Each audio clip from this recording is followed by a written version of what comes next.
Hey, what's going on?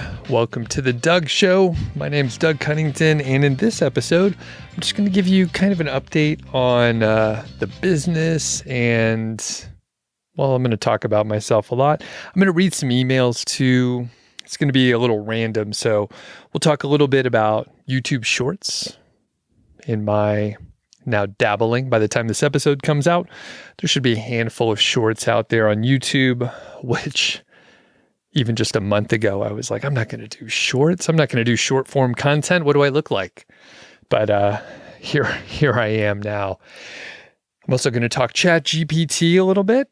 At the time that I'm recording this, which is, I could tell you, I work ahead a little bit. This is January 13th. It's Friday the 13th when I'm recording this. So it'll be out in a couple weeks or a handful of days, something like that. So we'll talk ChatGPT, and things are shifting quickly, you know. It took me a little while to get my head around it, but now I have some cool ideas.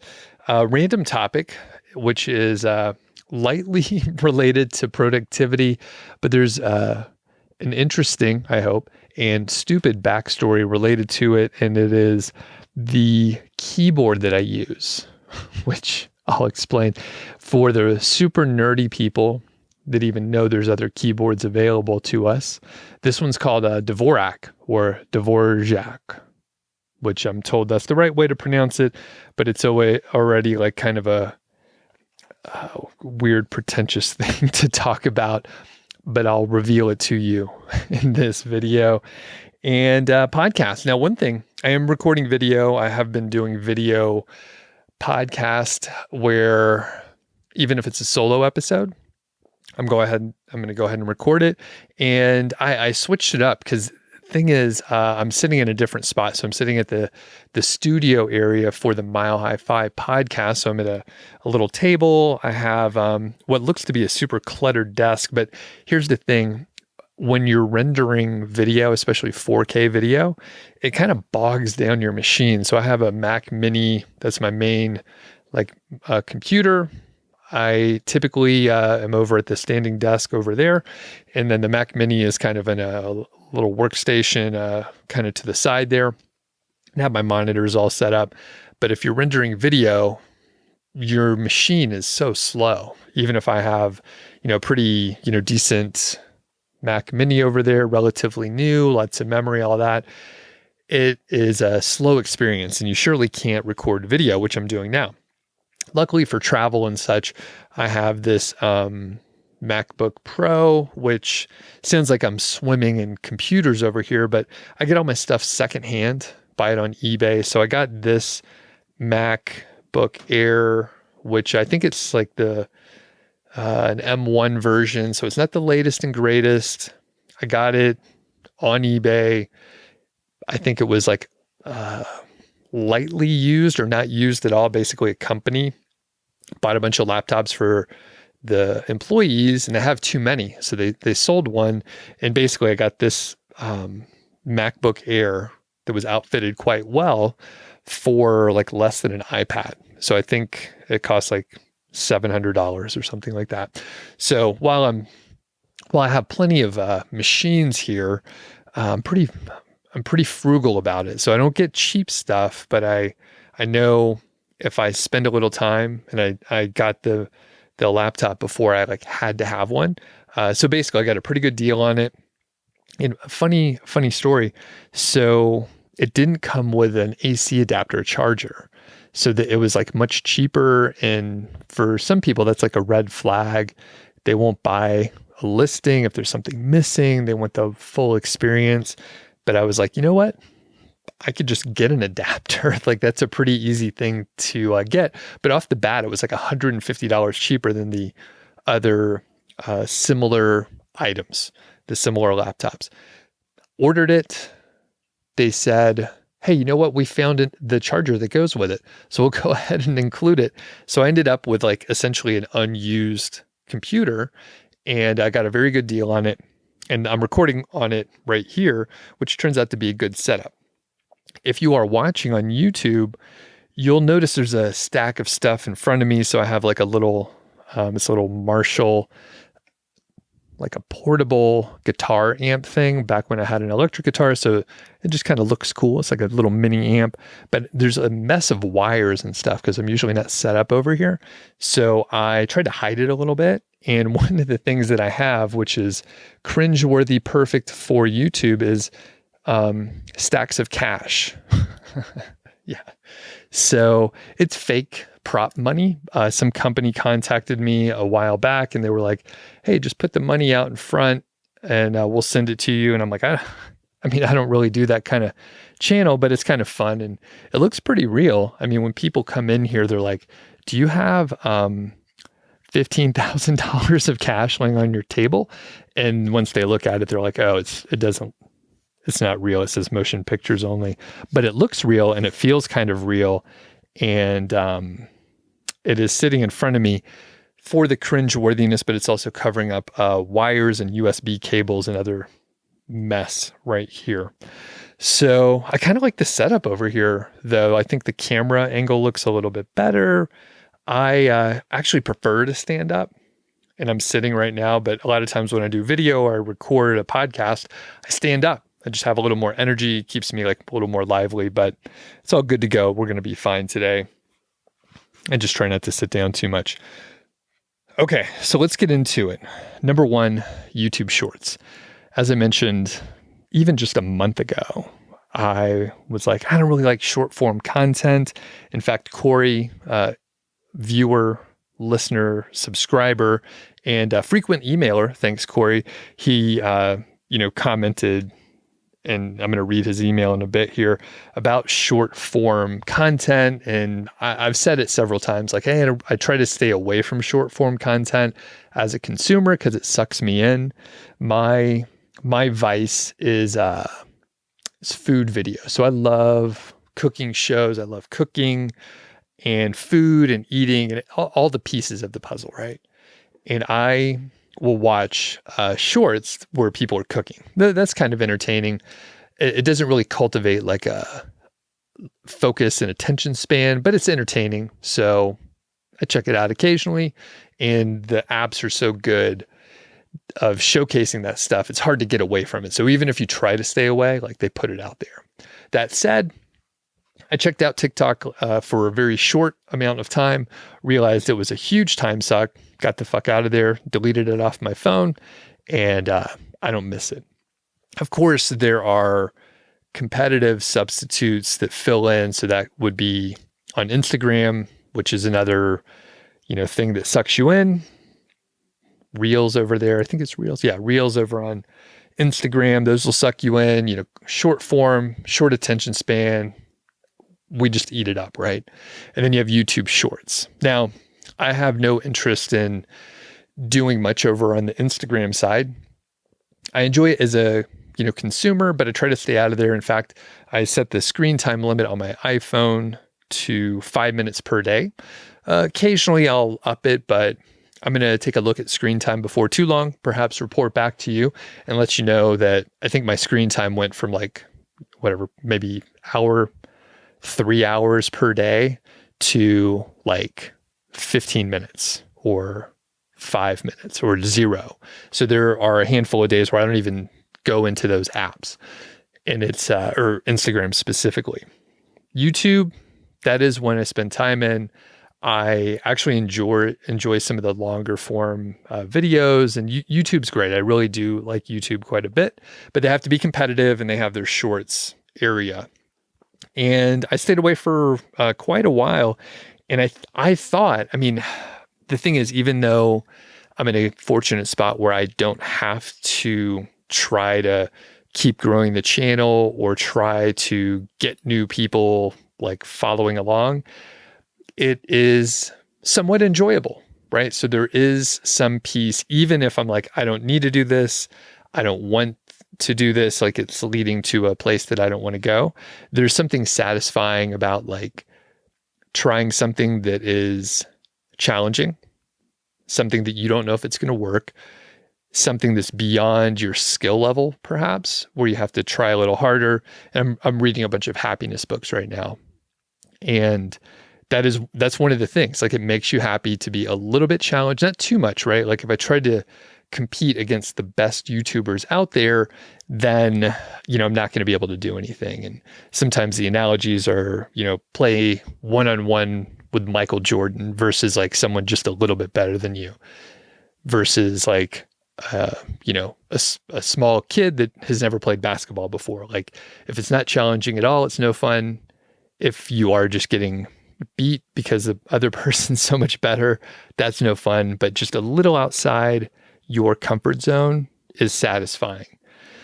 And you could, technically do it. If you're trying to improve, you could technically do it. So I found myself in a spot where I had been complacent for quite a while with the long form YouTube videos.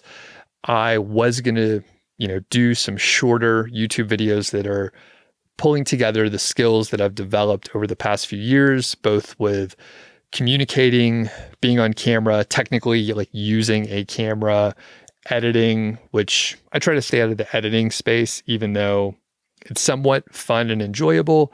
I'm not very fast at it, and other people can do it better. I have a great editor, Anastasia, who's been working with me for a couple of years, and I was going to go in that route. I saw shorts, and I know that shorts have matured on the YouTube platform. There was, the really YouTube nerdy people will know some of the analytics were kind of goofed up. So YouTube analytics, and I think the algorithm treated your videos, short or long, like YouTube shorts or long form videos, the same. And it would lead to an issue because if, people were watching, 80% of your YouTube shorts, it's still like less than a minute, right? It's still a very short amount of time. So the algorithm might, and people can fact check me on this, but like the algorithm might assume that that viewer wants to watch very short videos from you. And if you have 10-minute videos, they may not be recommended or suggested your other videos, which they actually like, but they like your short videos too. So there were some issues with that. And I was like, I'm going to stay away. I'm usually not on the forefront of things. I like to see how they shake out, even though there's some, first user advantages where if you get out there early, you're in great shape. So YouTube shorts, I have been creating a few YouTube shorts. It actually ties in with the next topic, which is ChatGPT.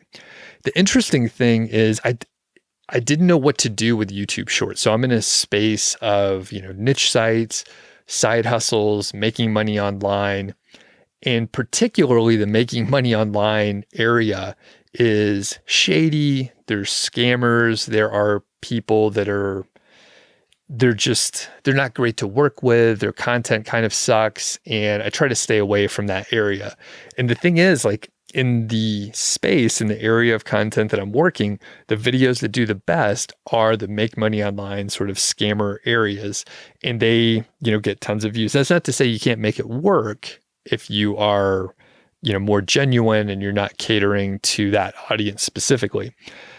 But those are the ones that do the best. So when I would take a look, I'm like, I don't want to create videos in that area. I don't want to be associated in the same content space as those people.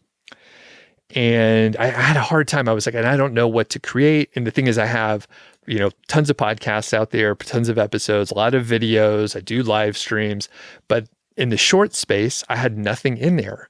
And it's hard to get past like 0 to 1, right? It's hard to do the first one, but once you get rolling, it's a little bit easier. And it's a little bit easier when you have, 10 videos or 50, and then it doesn't feel like it's that significant. You can just move forward. So I've been sort of sitting, like trying to figure out like, all right, if I do shorts, what would I do? Is this going to be worthwhile at all? And then ChatGPT came out, I think in mid-December is when I started hearing people talk about it. And, I don't pay too much attention. I wait until people tell me things. So 5 or 6 people were asking me about it. And, we can go back to the live streams or videos where I talked about it. And I said, we'll wait and see. Maybe even on the podcast, I said it. I don't know. I talk a lot, but I was like, I don't think ChatGPT is going to be as good as what everyone's promising, because we've been promised a lot of stuff. So, I'll check it out. We'll see how it goes. I've generally reserved, or I've tried to, people can call me out, but I've tried to just say, you know what? When things are good, I'll say they're good. When they're not, like, I'll say that also. But I have no issue with like flip-flopping or changing my opinion. Some people may call it flip-flopping, but I'm getting more information, and then I'm making some decision based on the new information. And I'm not dogmatic. I don't care one way or another. So that said, playing with ChatGPT, I was like, from a content standpoint, it's better than the other tools that I've used, and it's providing better information. The grammar's better. It doesn't repeat itself. Like many of the issues that I found with some of the other tools, ChatGPT seemed to do a better job. So from a content creation standpoint, it could be somewhat useful. I caution people, I think Google can probably tell that it's AI. Other tools out there like Originality AI can tell. There's free AI detection tools, and many of those are pretty good at detecting like what's AI or not. And those tools will probably get better. The AI will probably get better in general. But if you're thinking, hey, I'm going to, create a site, I'm going to use all AI content and just, roll it out, publish 1,000 articles a month or whatever, I'm guessing that's probably not, if it works, it'll be very short term. If it works long term, you're going to have a ton of competitors. So if the barrier to entry is very low, if it's easy to do whatever you're doing, there's going to be a ton of competitors, and then you're going to have to do something to differentiate. So I think like that's where it leads to, and maybe not even that, long time frame. It could be pretty quick if everybody can do it, low cost to entry, cheap to do, easy. There's going to be thousands of people ready to climb over you and just step all on top of you. So that said, I was trying to think like, what can you use the tools for that are a little bit different, ChatGPT specifically. So I was looking more at productivity and project management. And I actually have like it's inside a course platform, but it's a free set of resources where I'm sharing prompts that I'm using, some of the ideas that I have, and I'll put a link in the description and show notes. Again, it's free. You can just follow along. Again, it's behind a course platform, so I can organize it and kind of control everything in there versus if I just put it on YouTube, then there's like a million other YouTube videos to compete with there. So let me cough here real quick. So let me give you a couple of examples, and I want you to think about things that you could do in your workflow. So immediately I was trying to figure out like what I do and how it could help. So a couple quick things, I spend a lot of time doing podcasts and YouTube. So I could save some time by asking for a detailed outline for a podcast where I'm going to cover a certain topic. And I don't have a major issue with getting that information, right? If it's just an outline, it's just sort of guiding me along the way. Plus, if AI can detect what it is, or if a AI detector can figure out that I used AI, it doesn't matter, because I could even say, hey, I used AI. If I am riffing on topics, I'm using my own words, my own thoughts anyway. So no issue there. Same thing for like YouTube videos too, right? Same kind of deal. Get a quick outline on something. I'm going to adapt the outline. I'm going to change things anyway. So not a big deal. You can actually, go a little deeper. Sometimes on my other show, Mile High Fi, we don't have, actually, up until this point, we probably only have 5% of our episodes with like a strong intro with, even a short 4-sentence narrative to get us started. And that would go a long way. Just say, hey, we're talking to this person. We're going to cover these 3 topics. It could be simple. And, we're often in a hurry in that particular podcast. So it is like just let's fucking get started. Let's go. And then, hopefully we'll do a better job. We should have actually been recording like intros later and just say, hey, here's what we cover, blah, blah, blah. But we're just trying to get it out the door, at least in the, the first year and a half of us working on the show for, resource constraints. Basically, we're in a hurry all the time. So asking for outlines, great use of time. I don't code currently. I do have a software background, but I haven't done coding in years now. So people are using ChatGPT for debugging, for other like coding exercises, formatting, HTML, CSS, other things like that are, technical and maybe outside your skill set, and it can get you started. I haven't played with it in that format at all. I was trying to figure out how to do some other productivity type activities, and I'll just give you an example with project management. I'm kind of lumping those two together. Part of it is process, part of it is coming up with SOPs, which we've talked about in many episodes in the past, and just templates in general. So let me just I'll rattle off a few really quickly. And then if you want to dig deeper, head over to the link in the description. I believe it's nichesiteproject.com/AI resources. Again, it's free. It's within a course. So you have to enter your name and email, and then you get like a login and stuff like that. So here's the route that I went. Cool thing for people that haven't played with ChatGPT, it's a chat format, and you're like chatting with AI, and it can remember the other things that you said in the conversation, like a real person. So you can go down a specific route and say, oh yeah, well, I'm asking you about these things. And remember when I asked you before about, concept X and Y, well, be sure you integrate that into the next answer, for example.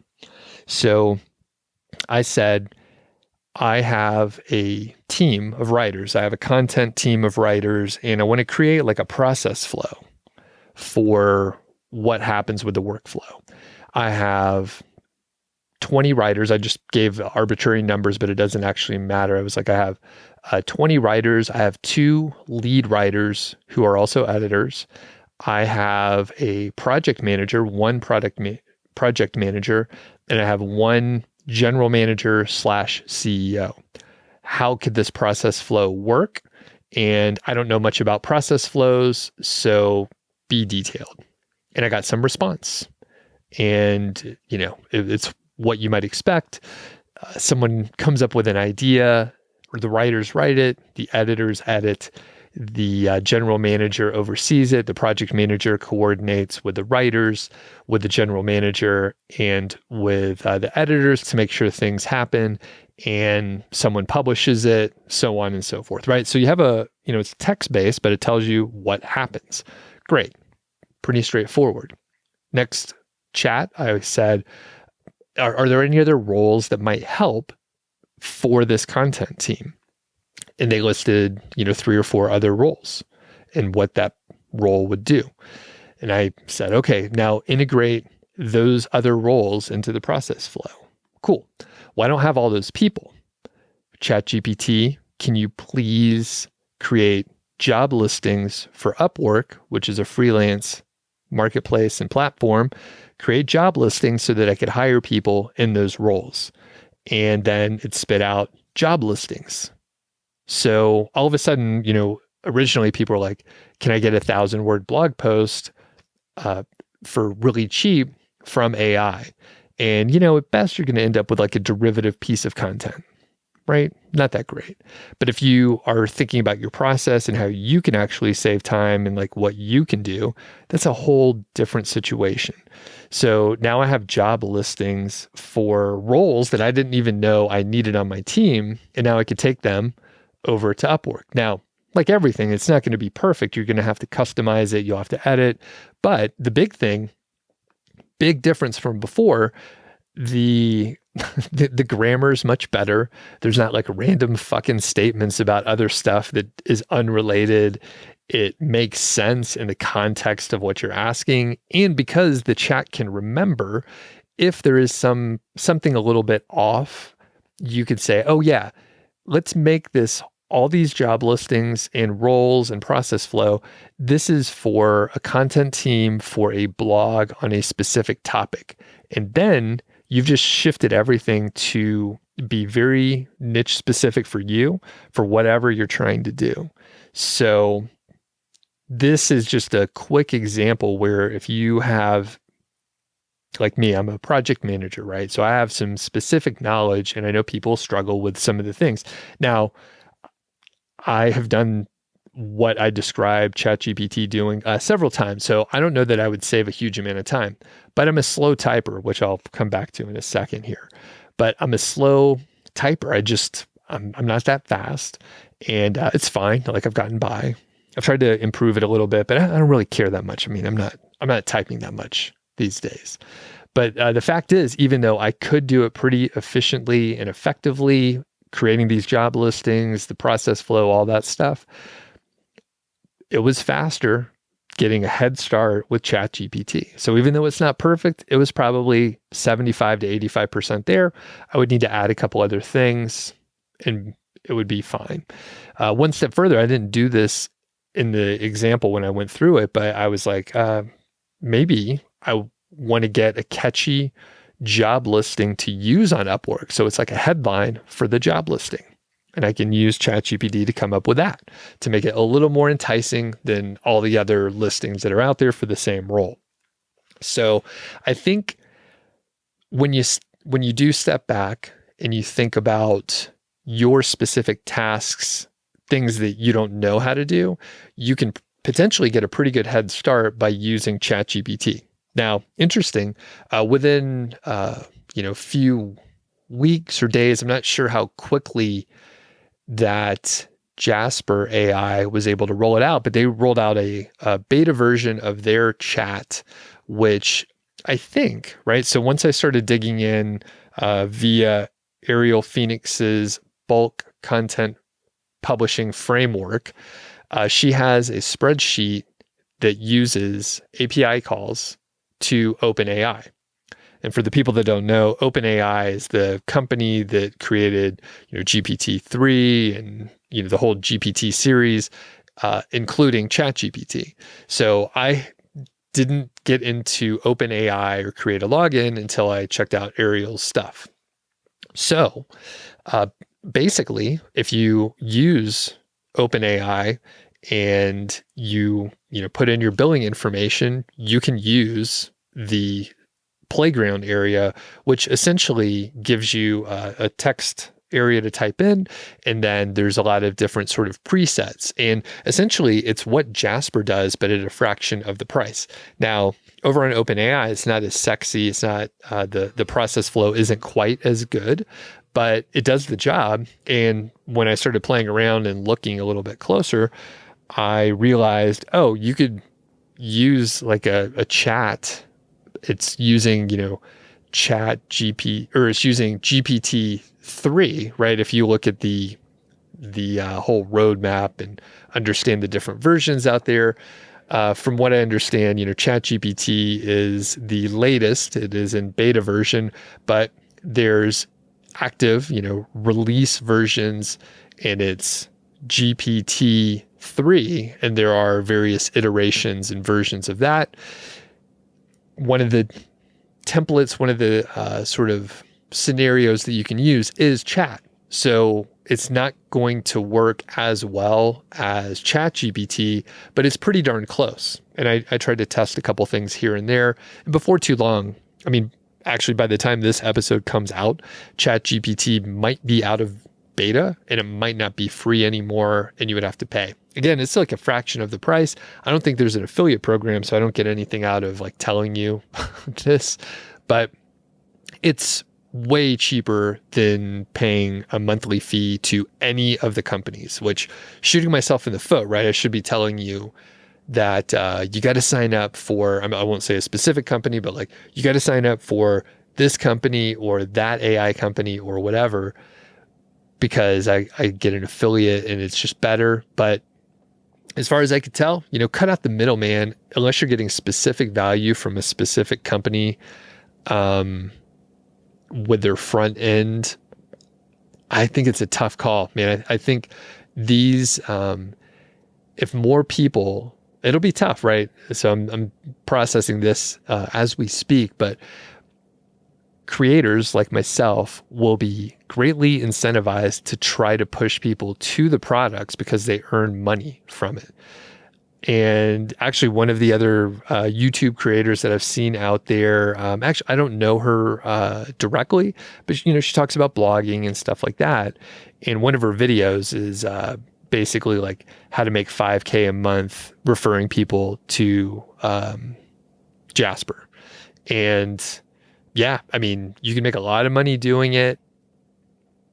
Even if there's better alternatives, like, follow the incentives, follow the money, and you'll see like why people are doing it. Again, OpenAI, way cheaper over there, should do the job for most people. And, you can do some, custom stuff over there if you want to.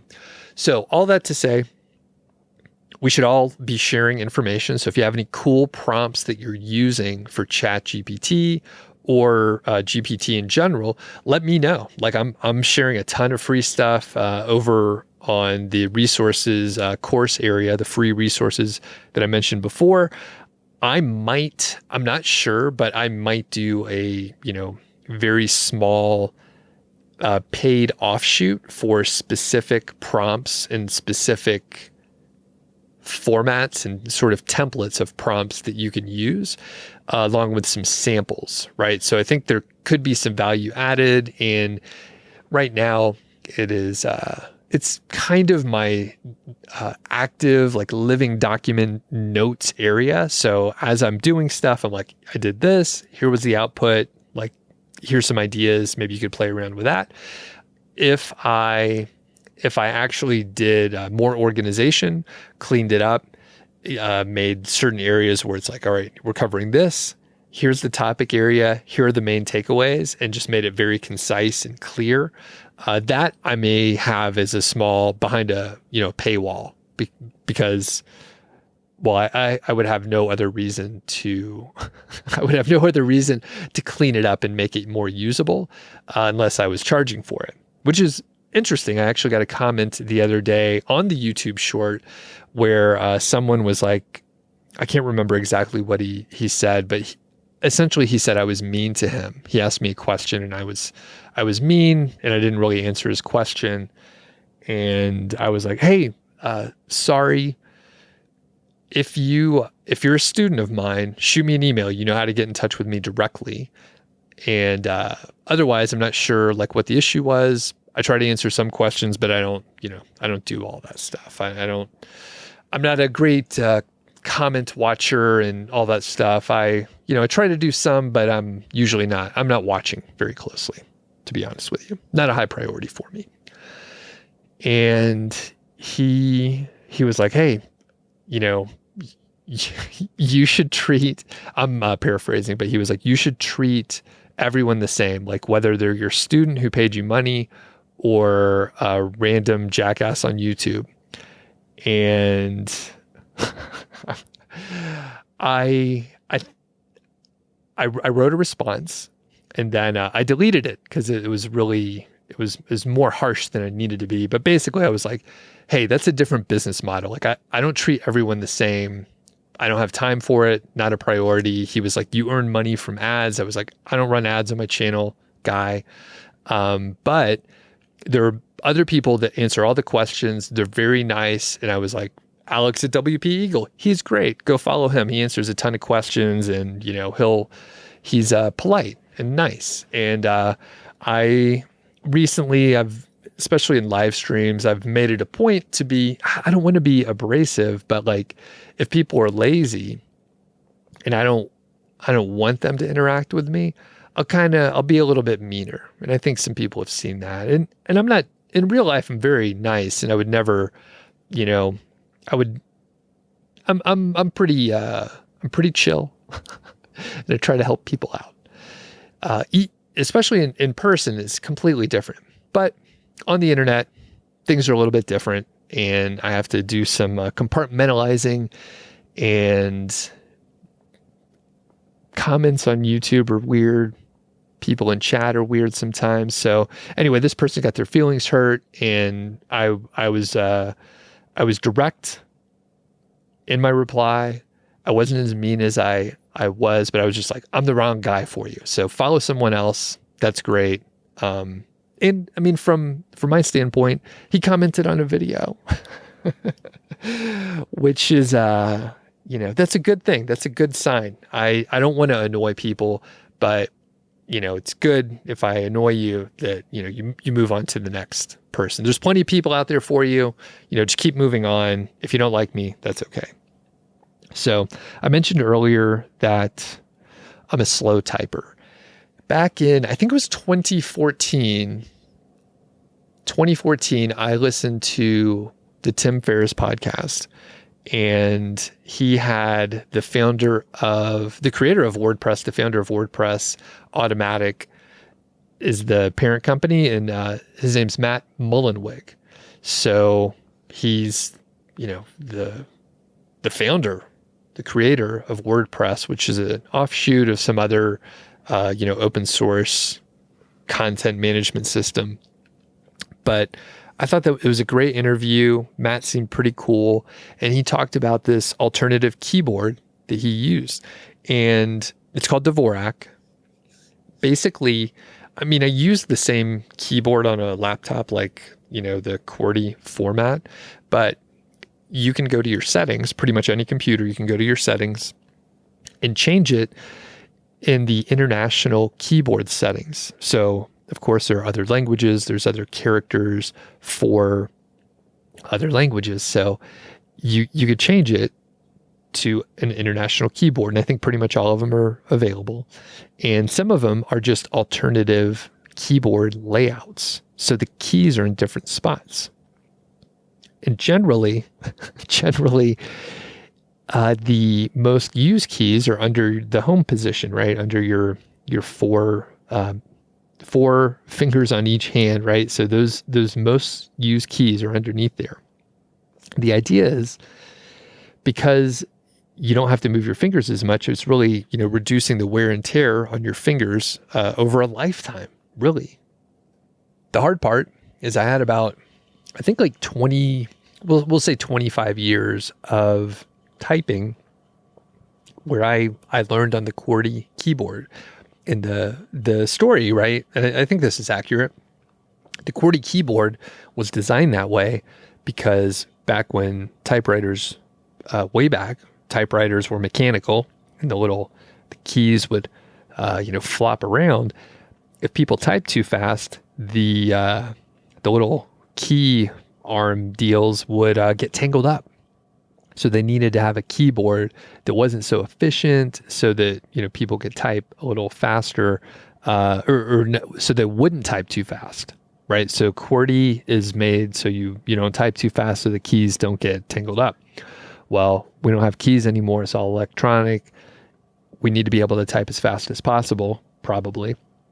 So this Dvorak keyboard has a good layout. And there's a couple other alternative keyboards that have the same idea where, like, how can we lay out the keyboard most efficiently? For example, like the semicolon button, not used that much. So that's tucked away in a faraway corner for your pinky that you don't have to get to too often. The really hard part is learning a new keyboard.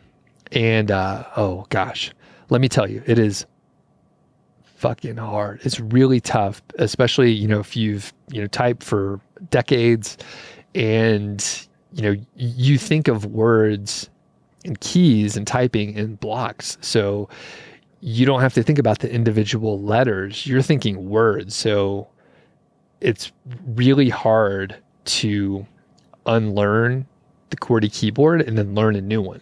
Now, the funny thing is I remember talking to, it was one of my buddy's brothers. So he's an acquaintance, a good dude, but he was like, oh, that doesn't sound hard at all. I bet I can learn that in a week. And you know what? Some people may be able to, some folks are musical and may be able to pick up an instrument that, they've never played before and they may be great at it. Maybe they had some skills that transfer from another instrument or something else, right?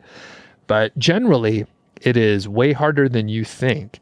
And I was like, oh, dude, you're crazy. Actually, when I switched over in 2014, I mean, I did it cold. So I was just like, I'm changing my keyboards over and I'm going to learn this. And for the first, I would say 1 to 2 months, it was extremely frustrating. I can't tell you, I can't explain how frustrating it was. It was when I was still working full time. And I remember I would get like chat messages from my coworkers and I would want to reply back. And I'm just like, I want to get this out. But it was so slow. And I literally went cold turkey, did the whole thing, didn't cheat, didn't go back. And it was so tough. I went to some websites where you could type, do the typing test and speed lessons and all that stuff. So I tried to improve. And I think, generally I type the same speed as I did before. I just move my fingers way less. So I think the stat that I heard is like I think I said it before, like 70% less typing motion. So like technically, like my fingers are moving way less. So I think I type about 35 words per minute or so. When I was studying and trying to go faster and actually like spending some time doing speed lesson tests and all that kind of stuff, I think I got up to close to 50 words per minute or so, which is, I think that's kind of respectable. I'm not quite sure. I was never a super fast typer. I know when I hear my wife typing like in another room or whatever, I think she's like messing around and just like hitting the keys as fast as she can, but she's actually, typing that fast. So yeah, I use the Dvorak Keyboard. So if someone comes up and tries to like use my computer, they'll hit a couple buttons and they're like, what the fuck? Is your computer messed up? Like what's going on? A couple common questions you might be thinking, what about on like your iPhone or phone or tablet or whatever? So you can set it to the international keyboard as well. However, it's a different motion for me. So I'm just, using my 2 thumbs to type on my phone. So I use a regular QWERTY keyboard on my phone and it's no big deal. Like it must be a different part of the brain. It's different muscle connections and synapses and all that stuff. So no big deal. I could type on my phone just fine. However, this has happened a couple times. It's kind of embarrassing and stupid, but when I think it was like I was shipping something. So I went to like Staples or whatever, and they say, all right, just, type in your information over here, type in the address. They hand the keyboard over to you and I'm typing with my 2 index fingers. Actually, I always forget. I start typing and then I'm like, oh, I don't know how to type on this keyboard anymore. So I look like a, really old person that didn't grow up with computers, typing with my index fingers and going painfully slow. So I'm sure it looks hilarious. But I would say, if you want to exercise your patience and suddenly go from being able to type however fast you type now, something respectable, something where people don't laugh at you, to about, I think I went down to like 8 words per minute for the first week or so. Slowly you get a little faster, but it was so frustrating. Oh my gosh, I can't even tell you. And now, like I said, I don't even actually type any faster. I just have a weird keyboard. I have a weird keyboard layout and I don't move my fingers as much. They do have little like overlays where you can like change the stickers on your keyboard and all that stuff.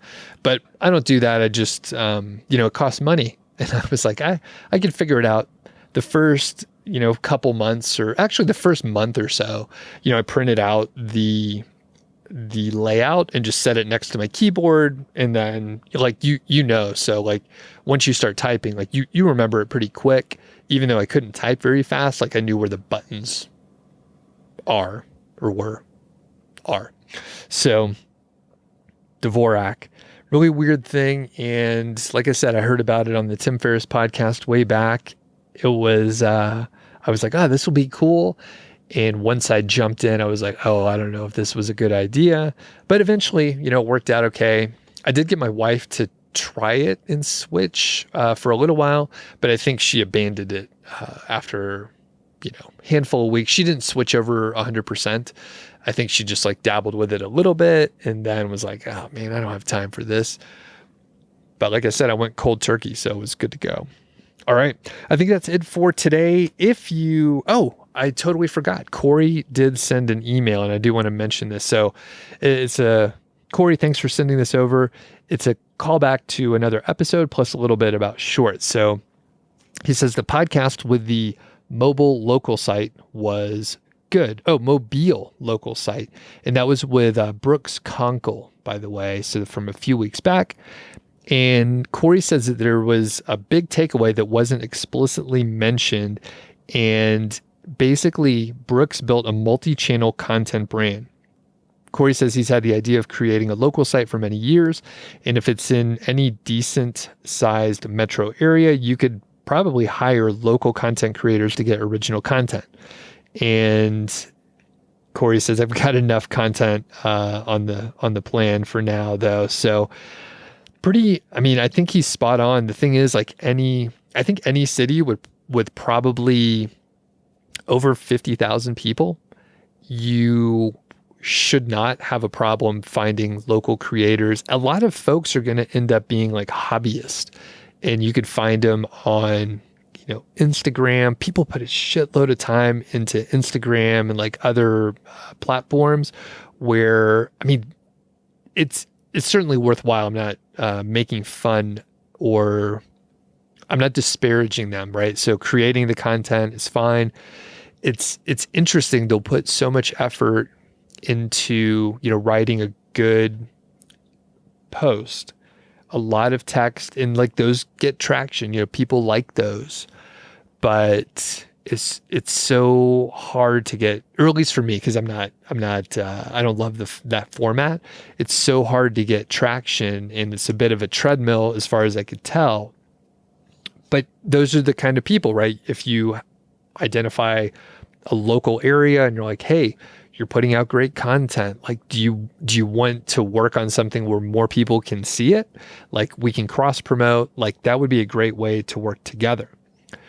So, I agree 100%. It's a multi-channel content brand, which if you look at what I'm doing, that is I've found a few that I've layered on over the years: blog, YouTube, podcast, and I'm sticking with YouTube and adding shorts to the mix, which is Corey's next point.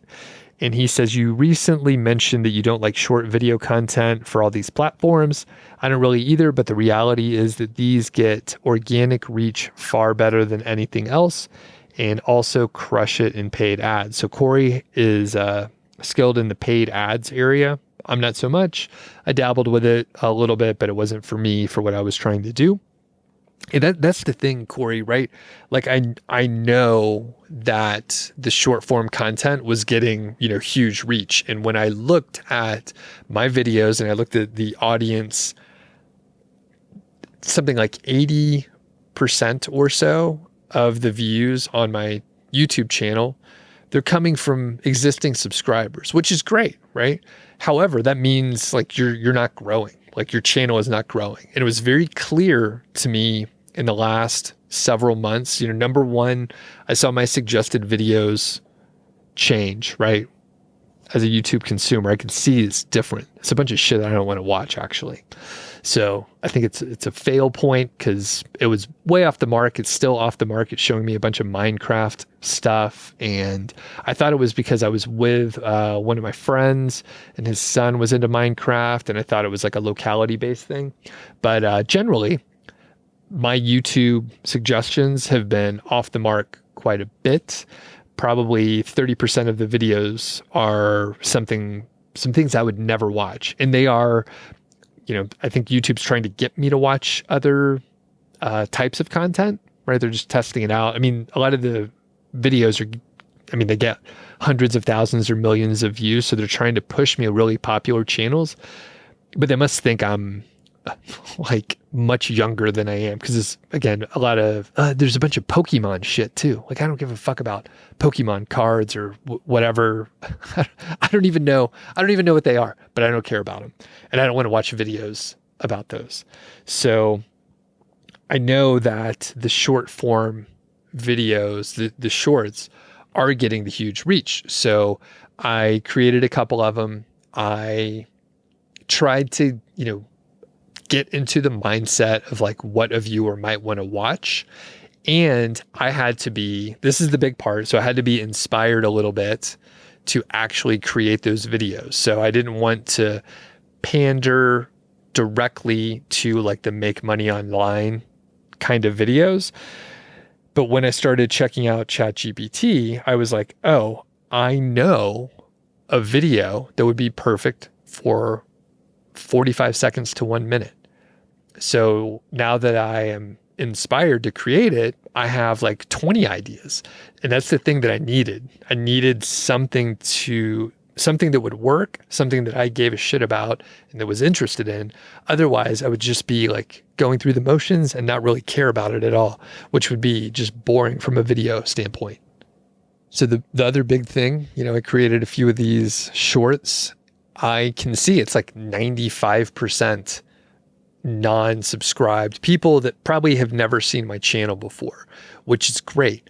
Now, one thing that I don't believe TikTok has much capacity for, like if I was over there, I maybe could grow a following, but people probably don't want to leave TikTok. TikTok doesn't want people to leave the platform. So you end up with a bit of an issue there. So the good part with YouTube Shorts is there's potential for people to watch the short and then maybe, hopefully, they probably watch longer form video content and they may come over. So I can see the path, I can see the connection on how that can work. And that's what I'm trying to do. So I think, I've only done like 3 or 4 videos at this point. So we'll see how it goes, but just immediately I can see, okay, that video took off for a few hours and then it tapered off. I don't know if it'll change up. I've heard a couple people, they'll say like, if I have one video that goes a little viral, I'll get views on my other videos because someone will actually go and check out and see what other stuff you have. There's some flaws in it, but like I said, I finally got a little inspired for short form content. I can create something that I'm interested in that is somewhat helpful, and I see the path to get them over to the longer form videos, which ultimately they hopefully find my email list, right? Hopefully they find this podcast. Hopefully they find the blog and some other stuff. But once they get into the ecosystem, they can learn about the other pieces. And from a podcasting standpoint, it's there's virtually no viral component. Some people have done well on Spotify. I think that may be one of the few places where you can sort of catch some traction via the algorithm. I know you can, get placed higher up over on the Apple podcast side, but that's pretty tough. And, it's tough to stay there. You have to sort of have a sort of continuous growth. But from a short standpoint, getting in front of a new audience, like I said, I could see the route. And it has been cool to see like new people like watch the videos. I need to put the time in, right? I need to put the reps in and see how it goes. And my hope is if I do, I usually think of big chunks of work, right? So maybe if I do 50 shorts, maybe 1 or 2 are going to do pretty good. And that would be a reasonable success rate for a new format of content that I am unskilled in. I don't know what I'm doing. I'm trying to do my best. I consume some short form videos, so I can see some patterns that seem to work, but I think it'll be something that I want to test. And I usually want to give something enough of a chance where I can get the reps in and I can see what works. And like I said, if I have 1 or 2 that do pretty well out of 50, that's probably a success. I've only done 4 now, and some are going to be bad ideas, some are going to be implemented poorly, and there's a host of issues that I may run into. But if I try to improve, one thing each time I do a new video, that hopefully after 50 of them, I end up with something that's higher quality that can do better. Now, one thing I don't know how to do, and I got to wrap up here, needed to go to the gym, but at this point in time, I'm not sure the best way to get the right like thumbnail for shorts. So if someone knows how, I feel like I've seen some tips on that. I'll Google it. But if you want to help out, you can shoot me an email, feedback@Doug.Show. If you're watching on YouTube, you can leave a comment and say, hey, if you want to adjust the thumbnail, blah, blah, blah. But, the first few videos that I've done, like the thumbnail pretty much sucks. Once or twice, I actually tried to, put the text on the first frame or so it it immediately shows what the what the video is, and then the automatically selected short thumbnail, the thumbnail for the short was the middle of the video. It was just like a nearly a blank screen. It's like unintelligible, not helpful, not enticing. So I don't know how to do the thumbnails right. I gotta look that up. This should be something that's really easy to Google. So, okay, that's it for today. Thanks a lot. If you have any questions, comments, complaints, feedback@Doug.Show, and we will catch you on the next episode.